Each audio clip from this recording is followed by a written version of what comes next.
Vamos a orar, hermanos, y vamos a pedirle al Señor que al terminar este servicio nosotros podamos ver a Cristo más precioso de lo que lo vemos ahora antes de terminar la predicación.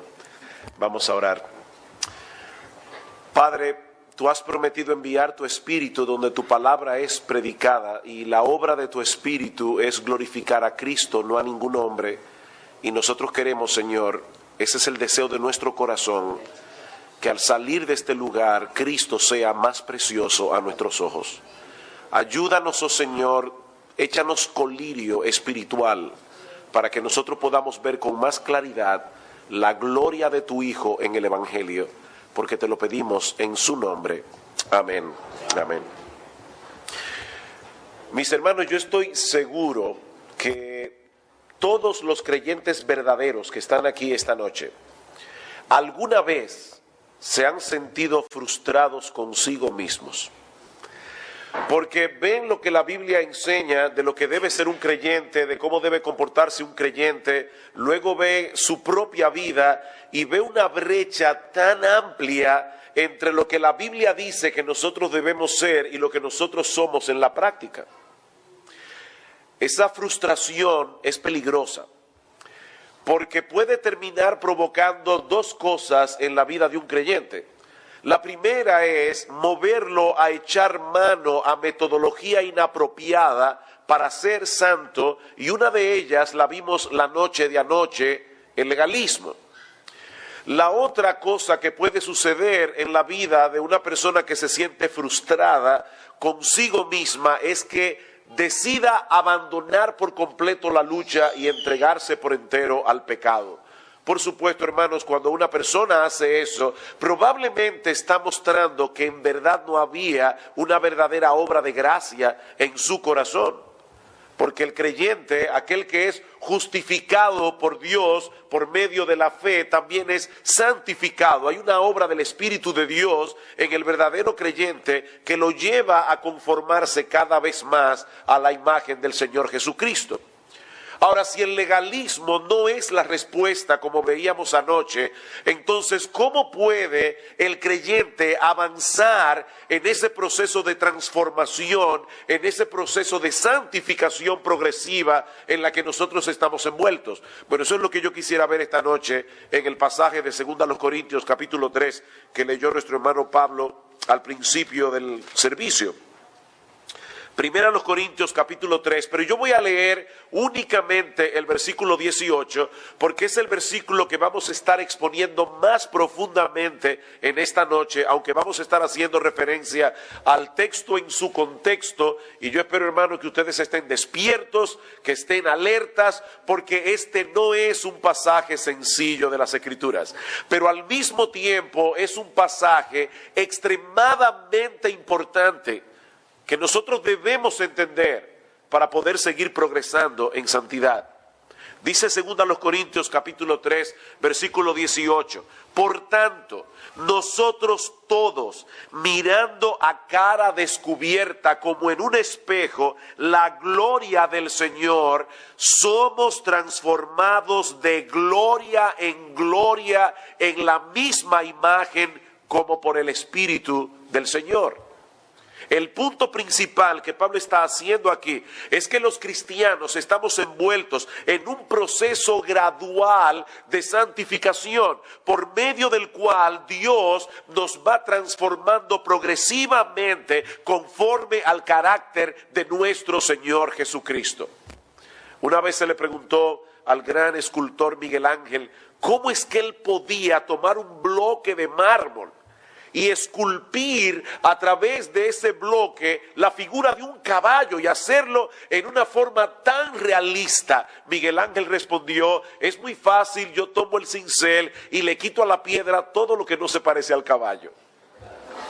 Bueno, mis amados hermanos, eso es exactamente lo que Dios está haciendo en nuestras vidas. Él toma su cincel y Él está quitando de nosotros todo aquello que no se parece a Jesucristo. Dice Pablo aquí que somos transformados de gloria en la misma imagen. Es un proceso gradual y precisamente por eso es imperceptible para nosotros. Como ocurre con los padres que ven todos los días a sus hijos y no se están dando cuenta que sus hijos se están haciendo hombres y mujeres delante de sus ojos. ¿Verdad que nos ha pasado que a veces vienen personas de visita, un amigo que hace mucho que no viene a nuestra casa, o un familiar, y de repente ve a nuestros hijos y ellos dicen, pero es que se ha vuelto un hombre, se ha vuelto una mujer? Nosotros no lo vimos porque fue un proceso de crecimiento muy pequeño.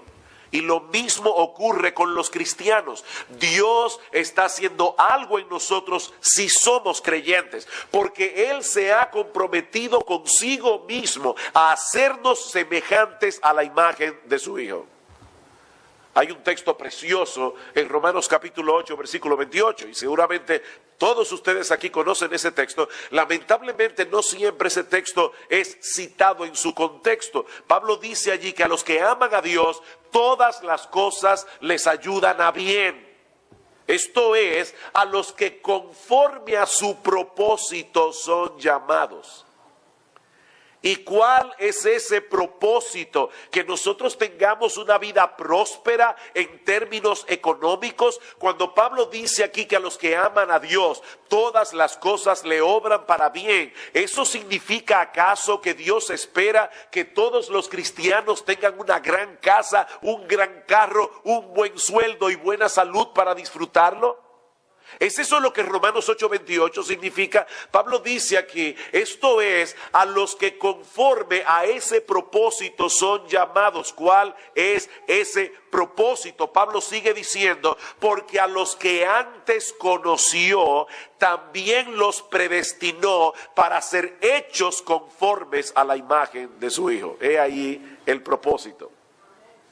Todas las cosas obran para bien, porque todas las cosas Dios las usa para hacernos semejantes a su Hijo. Ese es el propósito de Dios con todas las cosas que Él permite, que Él decreta en nuestras vidas. Él quiere que nosotros seamos como Cristo. Y ¿saben qué, mis amados hermanos? Ese propósito de Dios de ninguna manera será frustrado, porque Dios es Dios. Yo le decía a nuestra iglesia hace unos meses atrás que lo más grandioso del cielo no es que caminaremos por calles de oro, o que entraremos por una gran puerta de perlas, o que ya no tendremos enfermedad, ni dolor, ni aflicción. ¿Saben qué es lo más glorioso que habrá en el cielo? Nuestro Señor Jesucristo. ¿Y saben qué es lo segundo más glorioso que habrá en el cielo? Que todos nosotros seremos igualitos a Él. Así que al final de cuentas todo es Cristo, Cristo, Cristo. Él es la gloria del cielo. Dios quiere que nosotros seamos como su Hijo. Por eso Juan nos dice en su primera carta, hijitos, aún no se ha manifestado lo que hemos de ser, pero sabemos que cuando Él se manifieste, seremos semejantes a Él, porque le veremos tal como Él es. Y Pablo dice en su carta a los Filipenses que cuando nuestro Señor Jesucristo regrese en la gloria de su Padre, Dios transformará el cuerpo de la humillación nuestra para que sea semejante al cuerpo de la gloria suya. Ahora bien, aunque ese proceso nunca será completado de este lado de la eternidad, lo que Pablo nos enseña en 2 Corintios capítulo 3, versículo 18, es que se trata de un proceso que está tomando lugar aquí y ahora. Independientemente de que tú puedas percibirlo o no, si tú eres creyente, por el poder del Espíritu Santo, estás siendo transformados de gloria en gloria en la misma imagen del Señor Jesucristo. Y para explicar cómo es que eso ocurre, y aquí es que yo necesito, hermanos, que ustedes abran bien sus oídos espirituales y estén bien alertas y despiertos. Para explicar esto, Pablo se vale de un episodio muy conocido en la historia de Israel. Cuando Moisés descendió del monte Sinaí con las tablas de la ley, en Éxodo capítulo 34, versículo 29, dice la Biblia que su piel resplandecía al haber estado expuesto al brillo de la gloria de Dios. El otro día teníamos a nuestra nieta en nuestra casa y estábamos jugando con ella, mi esposa y yo, y de repente ella miró al techo y dijo, ustedes no tienen de esas cosas que brillan. Se refería a esas estrellitas que a veces ponen en las habitaciones que son fosforescentes y cuando se apaga la luz, eso sigue brillando. Bueno, algo similar ocurrió con Moisés. Moisés estuvo 40 días y 40 noches en la presencia de Dios y cuando bajó del monte su piel brillaba. Y el pueblo de Israel se espantó. Así que tan pronto Moisés terminaba de transmitir la palabra que el Señor le había dicho, él se ponía un velo en la cara porque los hijos de Israel no soportaban el brillo de su gloria. Ahora, hermanos, preguntémonos esto. ¿Por qué razón los hijos de Israel no soportaban ver el brillo de la gloria de Dios en la cara de Moisés? Piénsenlo por un momento. ¿No sería algo interesante ver a un individuo que brilla? Debe ser algo curioso. Pero los hijos de Israel no lo vieron como algo simpático. Y Moisés tenía que ponerse un velo. ¿Saben por qué? Porque el brillo de la cara de Moisés no era más que un reflejo de la gloria de Dios, de ese Dios que les estaba revelando su ley y contra el cual ellos habían pecado. A ver si estaban atentos. ¿En qué capítulo es que aparece ese pasaje de Éxodo en el que el rostro de Moisés brillaba? Éxodo 34. Y hermanos, ¿qué pasó en Éxodo 32? En Éxodo 32, cuando Moisés estaba todavía en el monte, los hijos de Israel se hicieron de un becerro de oro. Y ese es uno de los pasajes más impresionantes que nosotros encontramos en el libro de Éxodo para ver cómo los seres humanos excusan su pecado. Cuando Dios llamó a capítulo a Aarón y le preguntó, Aarón, ¿qué has hecho? Dice, ¿tú sabes cómo es este pueblo? Me presionó, ellos me entregaron todos los arcillos de oro, lo echamos en el fuego y salió el becerro. O sea, él no tuvo nada que ver con eso. Él no fue que niveló el asunto para que pareciera un becerro. Hermanos, el pueblo de Israel sabía que ellos habían pecado. Ellos habían pecado contra ese Dios cuya gloria ahora Moisés estaba reflejando. Y eso era precisamente lo que les daba terror. Ellos sabían que si iban a ser juzgados por ese Dios de gloria, conforme al estándar de la ley que Moisés les estaba revelando, ellos estaban perdidos. Así que lo que los llenaba de temor no era el brillo del rostro de Moisés. Era que ellos sabían que estaban delante de un Dios lleno de gloria, un Dios lleno de majestad, contra el cual ellos habían pecado, cuya ley ellos habían transgredido. Sus conciencias culpables no les permitían ver el brillo de esa gloria sin llenarse de temor y de espanto. Es por eso que en 2 Corintios capítulo 3, Pablo compara el velo en el rostro de Moisés con el velo espiritual que los incrédulos tienen en el corazón y que no les permite ver el brillo de la gloria de nuestro Señor Jesucristo. En otras palabras, el trozo de tela que Moisés se usaba en la cara vino a ser una representación de la obstinación del pueblo de Israel. Ellos no querían ver esa gloria, no porque fuera fea, no porque fuera desagradable, sino porque sus corazones estaban endurecidos. En otras palabras, ellos no podían ver la gloria de Dios porque no querían verla. Ellos no querían ver esa gloria. Juan capítulo 3, versículo 19. Juan capítulo 3, versículo 19.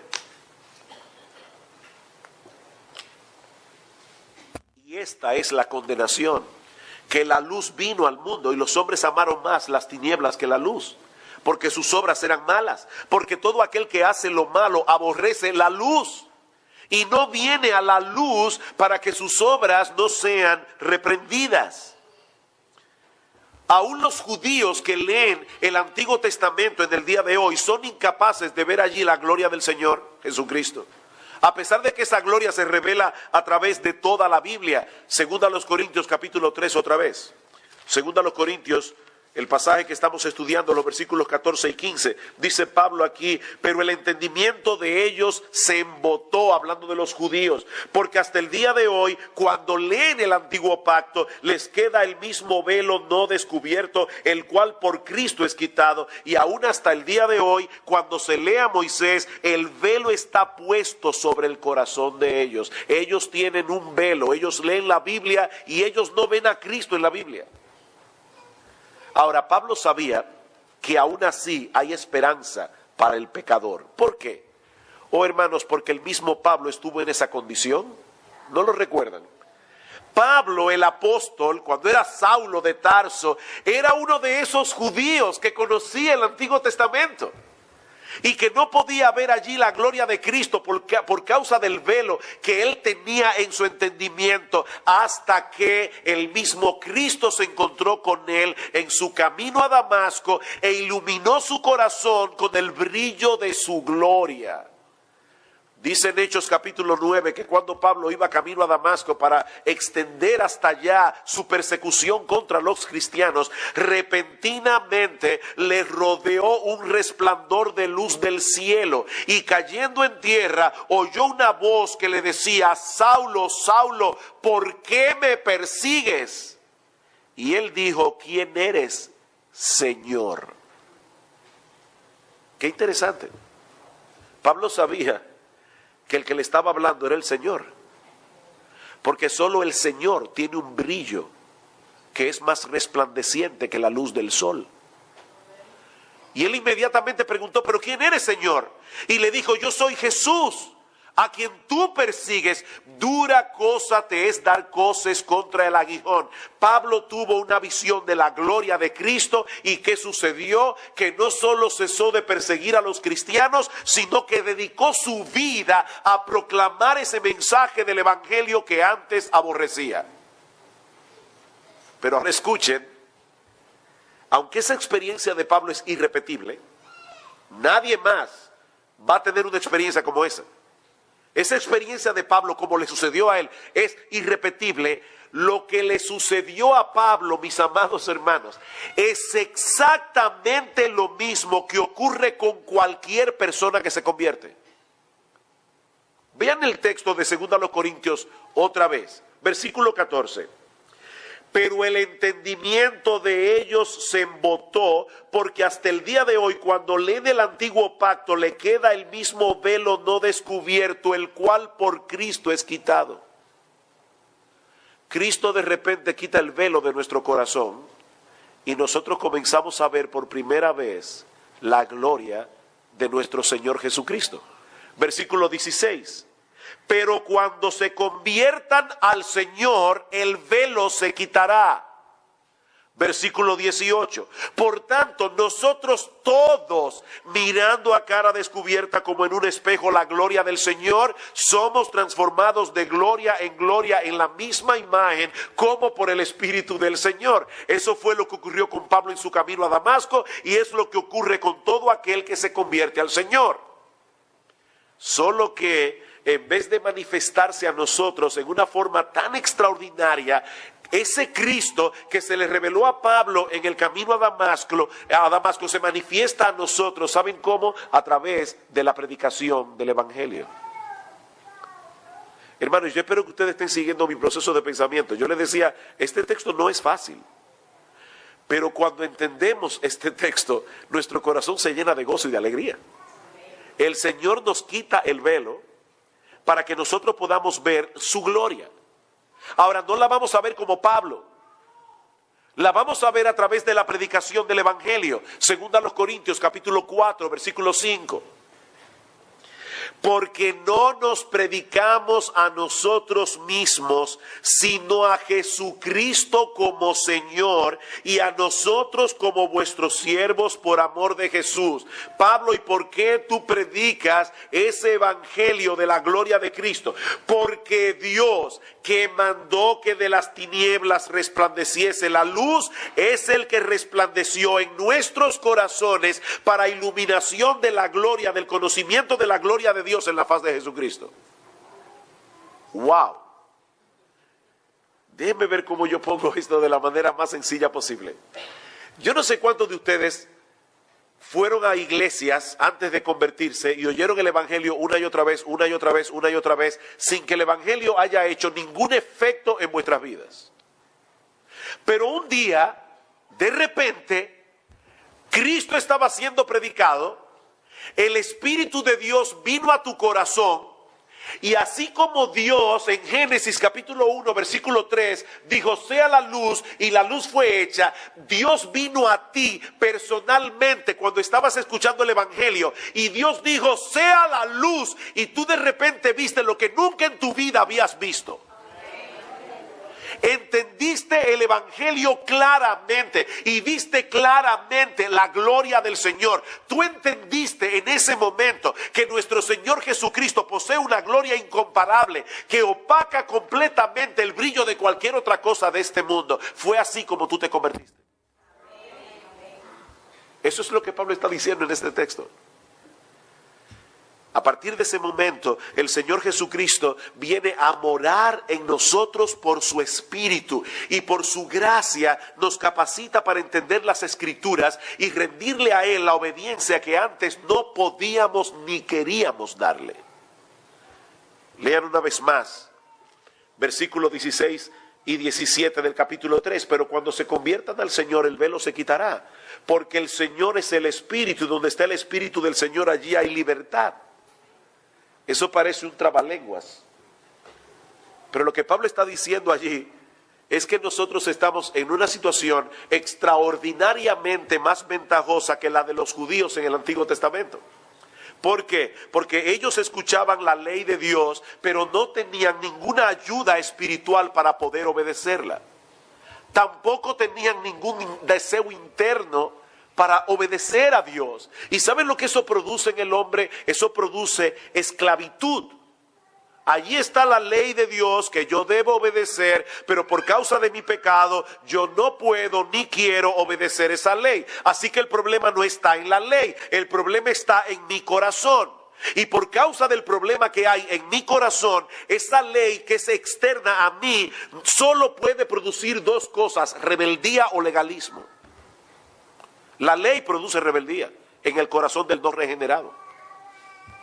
O decido irme en contra de lo que Dios ordena, rebeldía, o trato de acomodarme al aspecto externo de la ley, aunque en mi corazón yo no tenga ningún deseo de agradar a Dios ni de obedecer a Dios, legalismo. ¿Cuál es la solución? La solución es que Dios nos transforme desde adentro. La solución es que Dios nos dé el deseo y la capacidad de obedecerlo. Esa es la libertad de la que habla Pablo en el versículo 17. Donde está el Espíritu del Señor, allí hay libertad. Porque ahora yo tengo la ley escrita en mi corazón. Ahora yo tengo una nueva capacidad que antes yo no tenía para poder obedecer a Dios. Eso es libertad. La libertad de ahora poder hacer lo que antes yo no podía hacer, transitar por la ley, por la senda trazada por la ley de Dios.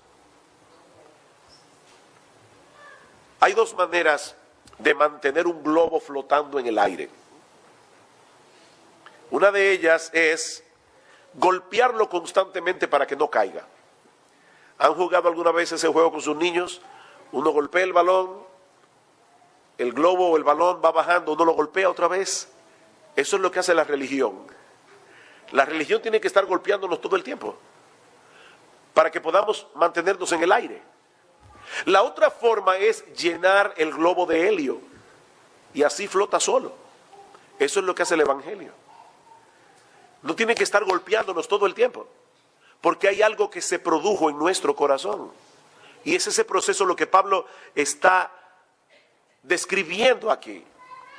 Ahora, noten algo importante, mis amados hermanos, en este texto. Yo les decía otra vez, este no es un texto fácil. Yo espero que hasta aquí me hayan seguido. El inconverso tiene un velo, ese velo no les permite ver la gloria de Cristo revelada en el evangelio, pero a través de la predicación de ese mismo evangelio, en un momento dado el Espíritu de Dios viene, nos da la luz, abre nuestros ojos, vemos la gloria de Cristo, igual que Pablo la vio en su camino a Damasco, pero en una experiencia diferente porque es espiritual, no es física, y nosotros somos convertidos. Ahora, noten el segundo aspecto que Pablo nos dice en este texto, y es que ese proceso de transformación que se inicia cuando Dios te quita el velo para que entiendas las Escrituras y comiences a ver la gloria de Cristo revelada en el Evangelio, continuará avanzando exactamente como empezó, contemplando la gloria de Cristo. No se me distraigan. Vamos a ver otra vez. ¿Cómo comenzó el proceso de salvación? Contemplando la gloria de Cristo en el Evangelio. ¿Cómo avanza el proceso de transformación? Contemplando la gloria de Cristo en el Evangelio. Pablo dice otra vez, 2 Corintios 3:18, por tanto nosotros todos mirando a cara descubierta como en un espejo la gloria del Señor, somos transformados. ¿Ven el texto? ¿Ven lo que enseña? Contemplando somos transformados, es así de simple. Tú puedes hacer resoluciones, tú puedes hacerle promesas a Dios. Yo estoy seguro que la mayoría de ustedes alguna vez ha hecho promesas a Dios y le ha dicho, Señor, yo te prometo que de ahora en adelante yo no voy a hacer eso, nunca más. Y han vuelto a caer otra vez. Tú puedes hacer todas las promesas que tú quieras, pero la verdadera transformación ocurre contemplando la gloria de Cristo. Yo no estoy en contra de que tú hagas resoluciones en tu vida. Yo no estoy diciendo eso. Lo que estoy diciendo es que hacer resoluciones en sí mismo no te va a ayudar a crecer en santidad. La razón por la que Dios quitó de nosotros el velo que cegaba el entendimiento era para que pudiéramos contemplar la gloria de Cristo, porque Dios sabía que es contemplando la gloria de Cristo que somos transformados. Versículo 3 del capítulo 4, pero si nuestro evangelio está aún encubierto, entre los que se pierden está encubierto, en los cuales el Dios de este siglo cegó el entendimiento de los incrédulos para que no les resplandezca la luz del evangelio de la gloria de Cristo, el cual es la imagen de Dios. Satanás tiene al incrédulo enceguecido. Él le ciega el entendimiento, pero Dios se lo abre. ¿Para qué? Para que comencemos a ver lo que Satanás no quiere que veamos. ¿Qué es lo que Satanás no quiere que veamos? La luz del evangelio de la gloria de Cristo, el cual es la imagen de Dios. Mis hermanos amados, en el mundo entero no hay nadie ni nada como el Señor Jesucristo. Y yo les ruego a Dios que por lo menos, si tú no entendiste toda la mecánica del pasaje y te pareció muy difícil, por lo menos esto tú lo entiendas. Cristo es glorioso. Cristo es glorioso. Nadie es más sabio que Jesús, nadie es más poderoso que Jesús, nadie es más deleitoso que Jesús. Él es el creador de todas las cosas, Él es quien sostiene todo el universo con la palabra de su poder. Y por si todo esto fuera poco, nadie puede amarnos como Él nos ama, nadie nos cuida como Él nos cuida, nadie puede salvarnos como Él nos salva. Solo Él podía pagar por nuestros pecados en la presencia de Dios, y eso fue exactamente lo que Él hizo en la cruz del Calvario. En pocas palabras, Jesucristo es el ser más glorioso, más allá de lo que nuestro entendimiento puede alguna vez concebir o expresar. Y lo que Pablo está diciendo en nuestro texto es que los creyentes somos transformados contemplando esa gloria. Somos transformados de gloria en gloria. O sea, de un nivel de gloria a otro nivel de gloria. Yo sé que muchos de ustedes ya pasaron por la escuela hace tiempo, pero yo espero que recuerden por lo menos las preposiciones. Antes, bajo, cabe, con, contra, de, desde, en, entre, hacia, por, para, según, sin, so, sobre, tras. Eso uno se lo aprendía de memoria porque era la única manera de aprenderse eso. Pablo está usando aquí preposiciones. Él está diciendo, somos transformados de una gloria a otra gloria, de gloria en gloria, desde una gloria hasta otra gloria. En el tiempo de Moisés, solo a él se le permitió ver el brillo de la gloria de Dios. Pero lo que Pablo está diciendo aquí es que ese es un privilegio que ahora disfrutan todos los cristianos. Tú pudiste haberte convertido ayer y ya tú puedes disfrutar de ese privilegio. Versículo 18.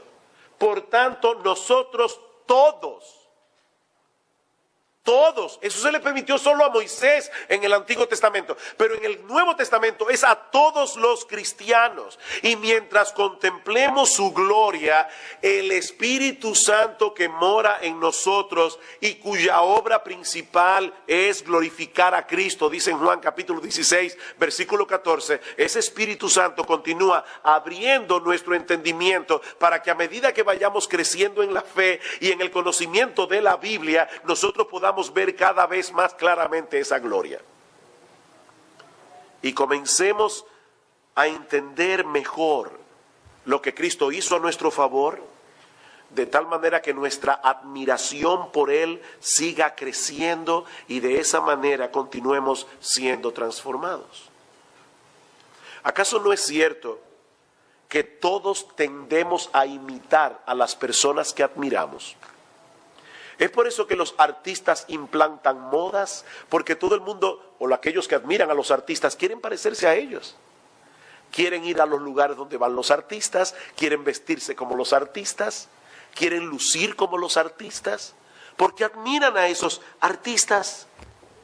Pues mis hermanos, lo que hace el Espíritu Santo en nosotros, los creyentes, es abrirnos los ojos para que veamos cada vez más claramente que no hay nada ni nadie en el mundo que deba producir mayor admiración en nosotros que el Señor Jesucristo.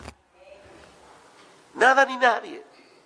Así que la solución para tu crecimiento espiritual no está simplemente en ponerte más reglas o en hacer resoluciones y promesas. ¿Saben lo que pasa con las resoluciones y las promesas? Que cuando el mundo venga con sus ofertas, cuando el mundo venga con sus tentaciones, tus resoluciones y tus promesas van a comenzar a tambalear.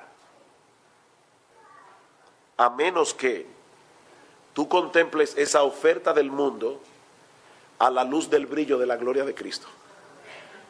Eso es lo que hace toda la diferencia. Es entonces y solo entonces cuando nos damos cuenta que no vale la pena cambiar una cosa por la otra. Porque cualquier cosa de este mundo, por atractiva que parezca, es basura en comparación con Cristo. ¿Realmente tú quieres tener victoria sobre el pecado y seguir avanzando en tu proceso de maduración, de transformación? Tú tienes que mirar a Jesús. Tienes que contemplar a Jesús. Tienes que saborear a Jesús. Tienes que deleitarte en Jesús. Mirad y ved, gustad y ved que es bueno el Señor. Gustad y ved que es bueno el Señor. Dichoso el hombre que en Él confía. Es contemplando esa gloria que somos transformados. Colosenses capítulo 3, versículo 1. Si pues habéis resucitado con Cristo, buscad las cosas de arriba, donde está Cristo sentado a la diestra de Dios. Poned la mira en las cosas de arriba, no en las de la tierra. ¿Y quién es que está arriba? Cristo. Es la misma invitación. Y en Hebreos capítulo 12, versículos 1 y 2 dice que nosotros debemos correr con paciencia la carrera que tenemos por delante, con los ojos puestos ¿en quién? En Jesús, el autor y consumador de nuestra fe. Me imagino a alguien pensando, ay pastor, eso suena sencillo, pero ¿y cómo se hace eso? ¿Cómo yo puedo en la práctica? No me hable de cosas por allá arriba, yo quiero saber en la práctica, ¿cómo yo puedo contemplar la gloria de Cristo? Bueno, mis hermanos, la respuesta es muy sencilla. Tú contemplas la gloria de Cristo donde esa gloria es revelada. ¿Y dónde esa gloria es revelada? Escuchen una vez más lo que dice Pablo, 2 Corintios capítulo 4, versículos 3 al 4. Pero si nuestro evangelio está aún encubierto, entre los que se pierden está encubierto, en los cuales el Dios de este siglo cegó el entendimiento de los incrédulos, para que no les resplandezca la luz del evangelio de la gloria de Cristo, el cual es la imagen de Dios. ¿Dónde se revela esa gloria? En el evangelio. en el Evangelio de nuestro Señor Jesucristo. Mis hermanos, en la misma medida en que nosotros contemplemos con admiración la gloria de Cristo desplegada en todas las Escrituras y particularmente en el plan de redención que en la Biblia se revela, en esa misma medida el Espíritu Santo impactará nuestras almas con esa gloria para transformarnos de gloria en gloria. En la misma imagen. Es aquí donde entran en juego las llamadas disciplinas espirituales. Pablo le dice a Timoteo en 1 Timoteo capítulo 4 versículo 7, Timoteo, ejercítate para la piedad. Hay algo que tú debes hacer, ejercítate para la piedad. Hay algo que debes hacer regularmente, consistentemente, disciplinadamente, si quieres ver cambios significativos y duraderos en tu vida. Y ese algo es lo que llamamos disciplinas espirituales. Esas disciplinas, algunas son privadas, otras son colectivas. ¿Cuáles son las disciplinas privadas? Leer la Biblia, orar en privado, adorar en privado, ayunar, leer libros edificantes. ¿Y cuáles son las disciplinas públicas o corporativas? La adoración congregacional, el reunirnos con el pueblo del Señor en el día del Señor, la oración congregacional, la participación de la cena del Señor, la comunión con los hermanos. Ahora bien, como nosotros todos tenemos una tendencia tan fuerte hacia el legalismo, esas disciplinas fácilmente pueden convertirse en un medio de hallar el favor de Dios. Como si el hecho en sí de leer la Biblia, orar, ayunar o venir fielmente a la iglesia sean obras meritorias que muevan a Dios a amarnos. ¿Saben cuántos cristianos se levantan por la mañana, como yo decía hoy a un grupo de pastores, y dicen, me levanté temprano, leí la Biblia, oré, prediqué el Evangelio, Dios tiene que bendecirme hoy? Eso es legalismo. Yo no debo leer la Biblia, ni debo orar, ni debo venir a la iglesia todos los domingos para ganar puntos delante de Dios. Mis hermanos, eso es totalmente contrario al Evangelio. ¿Saben lo que eso produce en el creyente? Orgullo o desesperación. Orgullo porque dice, llevo ya 2 meses sin fallar todos los días leyendo mi Biblia. O desesperación porque tú dices, comencé el plan de lectura por 3ª vez y siempre fallo. O te produce orgullo o te produce desesperación. Aparte de que eso lleva al creyente a producir frutos mecánicos, no orgánicos, como los de los árboles.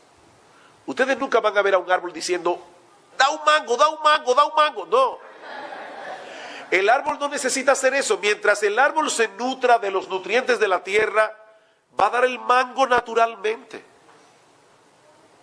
Es así como los creyentes dan fruto naturalmente. Las disciplinas espirituales no crean más amor de Dios para mí. De la misma manera que si yo abro la boca, mientras más grande la abra, yo no voy a crear más aire. ¿Verdad que no? El aire está allá afuera. Ahora, cuando yo respiro, estoy respirando el aire y me estoy beneficiando del aire que ya está ahí. Eso es lo que hacen las disciplinas espirituales. No crean más amor de Dios hacia mí, pero sí me permite beneficiarme más de ese amor. Deben ver cómo yo lo pongo más fácil. La razón por la que debemos leer y estudiar nuestras Biblias todos los días no es porque si dejamos de leerla nos va a caer un rayo del cielo. Esa no es la razón.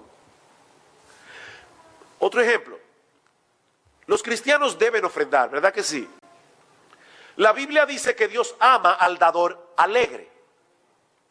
¿Ustedes creen que un hombre o una mujer pueden dar alegremente a Dios sus ofrendas si en el fondo tiene miedo de que si no le da a Dios exactamente la cantidad que debe darle, Dios lo va a poner a pasar hambre? ¿Puede una persona dar alegremente con ese miedo en el corazón? No, Dios ama al dador alegre, porque Dios ama a ese hombre, a esa mujer que tiene tal aprecio por el evangelio que quisiera darle su vida entera al Señor. A ese dador es al que Dios ama. ¿Sabes por qué tú debes ir a tu Biblia todos los días? Porque es aquí y no en ningún otro lugar donde nosotros podemos contemplar la gloria de nuestro Señor Jesucristo y alcanzar un entendimiento cada vez más claro de quién es Él y de lo que hizo por nosotros. Esa es la razón por la que yo debo leer mi Biblia. No es porque Dios me va a castigar y me va a dar un rayo del cielo o no me va a bendecir ese día porque no la leí. No es así como funciona. Yo debo tragar Biblia, comer Biblia, respirar Biblia, porque es a través de la Biblia que yo conozco a mi Señor. Hermanos, ¿quién es el tema de la Biblia? El tema de la Biblia es Cristo. Lucas capítulo 24. Lucas capítulo 24, versículo 25. Cristo le dice a los discípulos que iban camino a Emaús: oh insensatos y tardos de corazón para creer todo lo que los profetas han dicho. ¿No era necesario que el Cristo padeciera estas cosas y que entrara en su gloria? Y comenzando desde Moisés y siguiendo por todos los profetas, les declaraba en todas las escrituras lo que de él decía. ¿Quién es el tema de la Biblia? Cristo es el tema de la Biblia. Versículo 44. Y les dijo: estas son las palabras que os hablé estando aún con vosotros, que era necesario que se cumpliese todo lo que está escrito de mí en la ley de Moisés, en los profetas y en los salmos. Entonces les abrió el entendimiento para que comprendiesen las escrituras. Y les dijo: así está escrito y así fue necesario que el Cristo padeciese y resucitase de los muertos al tercer día, y que se predicase en su nombre el arrepentimiento y el perdón de pecados. Ese es el mensaje de la Biblia. Es de eso que trata la Biblia. Por eso yo debo ir a la Biblia, porque ese es el parque donde yo me encuentro con el Señor. Ese es el parque donde yo puedo ver y admirar la gloria refulgente, incomparable de nuestro bendito Señor y Salvador Jesucristo. Así que, querido hermano, querida hermana, contempla esa gloria, medita en ella a lo largo del día, mientras te envuelves en tus labores cotidianas, cuando tienes que enfrentar dificultades y tentaciones, porque nuestro Señor Jesucristo es el mismo ayer y hoy y por los siglos. Qué diferente es cuando un cristiano en el día se enfrenta con un problema y recuerda: Cristo prometió estar conmigo todos los días hasta el fin del mundo. Y es el mismo Cristo que calmó las aguas en tempestad, es el mismo Cristo que se apiadó de la viuda de Naín, es el mismo Cristo. Y ese mismo Cristo prometió estar conmigo todos los días hasta el fin del mundo. Yo estoy contemplando a Cristo a través de todo lo que me pasa en todo el día. Es mi Cristo, el Cristo de la gloria. Y mis hermanos, cuando nosotros ponemos a ese Jesús delante de nuestros ojos, no importa qué tan atractiva pueda ser la oferta del mundo, todo palidece ante el brillo de la gloria de Jesús. Lamentablemente, mis hermanos, con el paso de los años, nosotros nos acostumbramos a ser cristianos. Y comenzamos a dar por sentado las cosas que tenemos en Cristo. Y poco a poco eso va produciendo en nosotros una especie de adormecimiento en el alma que afecta profundamente nuestras vidas cristianas. ¿Cómo podemos volver a despertar nuestras almas? Tal vez tú estás aquí y dices: yo soy uno de esos.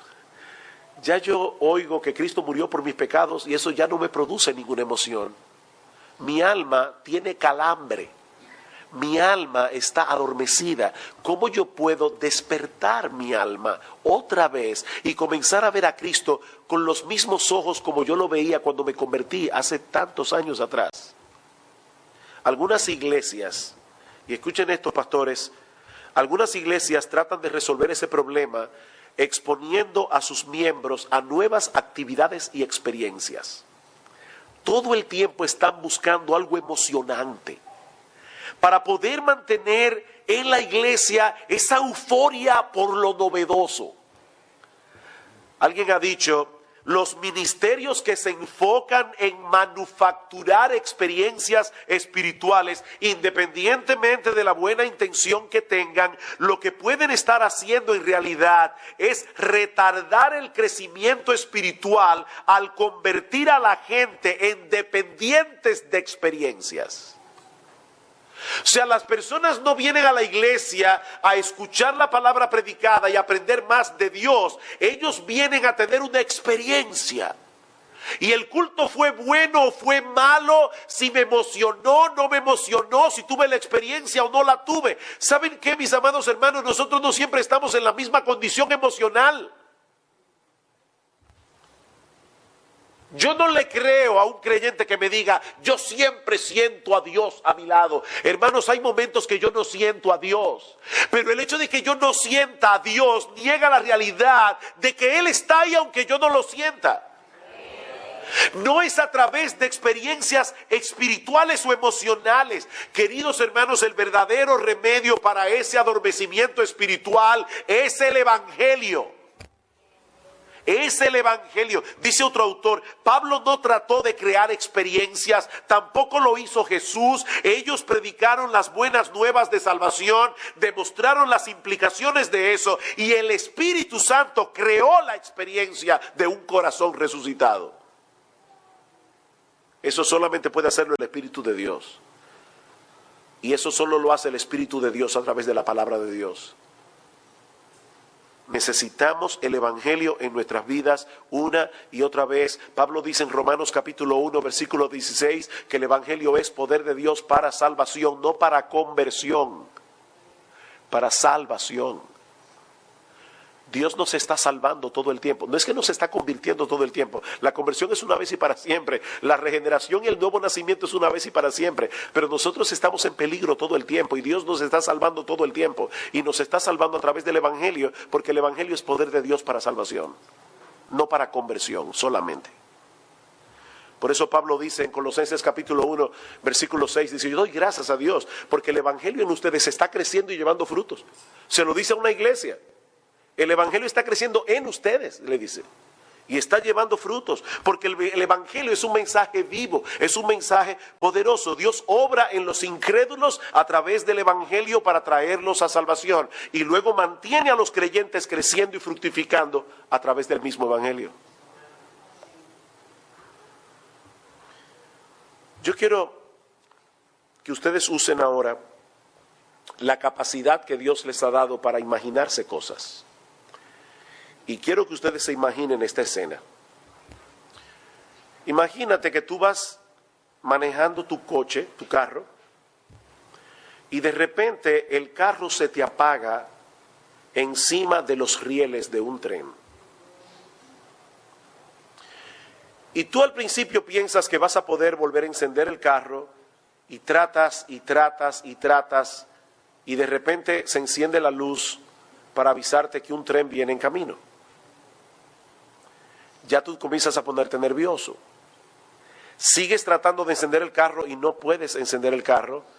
Y dices, yo creo que lo mejor que yo puedo hacer es salir corriendo. Pero entonces trata de quitarte el cinturón de seguridad y está trabado.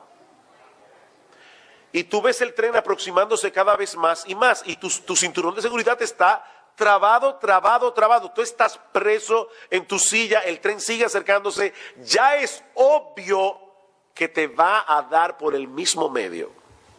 Y cuando el tren está a punto de golpearte, tú sientes que alguien te empuja desde atrás, alguien en un camión más grande que tu carro te empujó fuera del riel, y ese camión fue embestido por el tren y la persona que estaba ahí murió instantáneamente.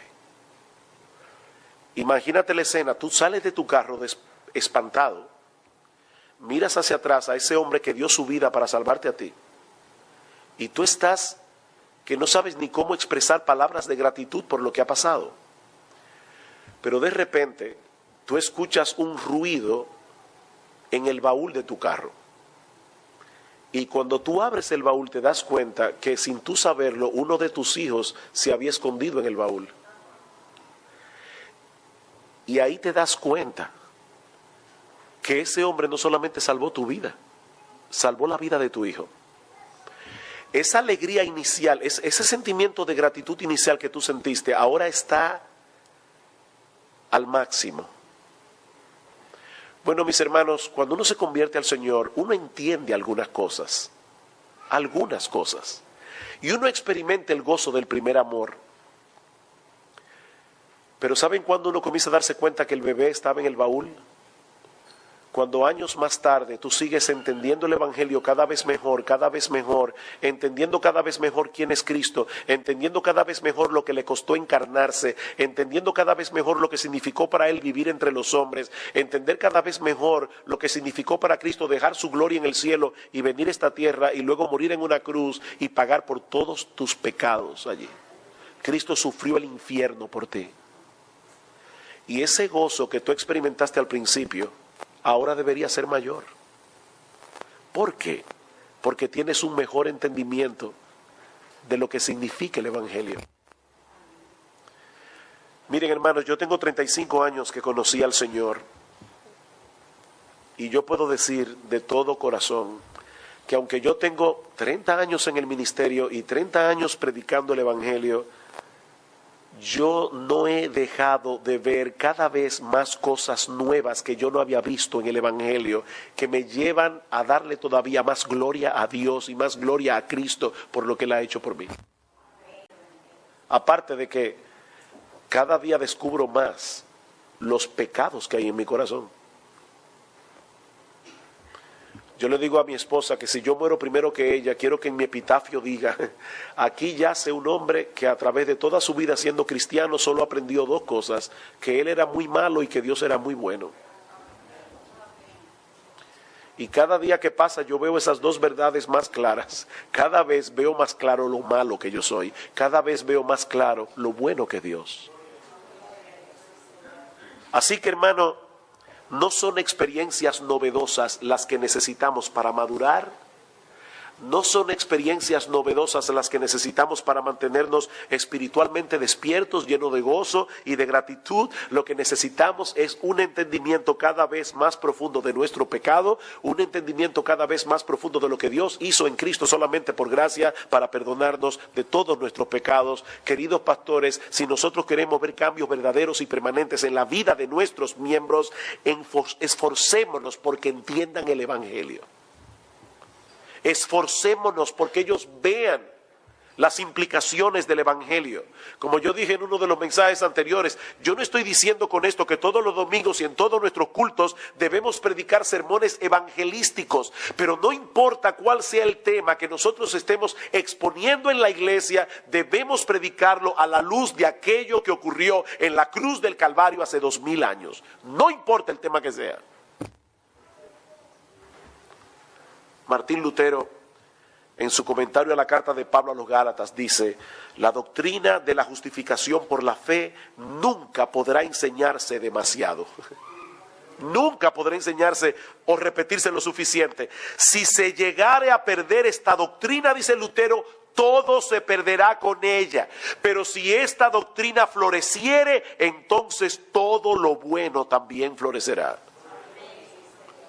Que el Señor nos conceda ser fieles ministros de su palabra, colocando el Evangelio de Cristo en el centro de nuestro ministerio, pero sobre todas las cosas, mis amados hermanos, que el Señor nos conceda a cada uno de nosotros aquí, sean pastores o no, una visión fresca de la gloria y la hermosura de nuestro Señor Jesucristo, para que podamos seguir siendo transformados de gloria en la misma imagen.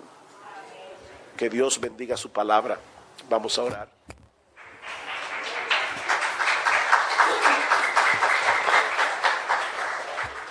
Padre, queremos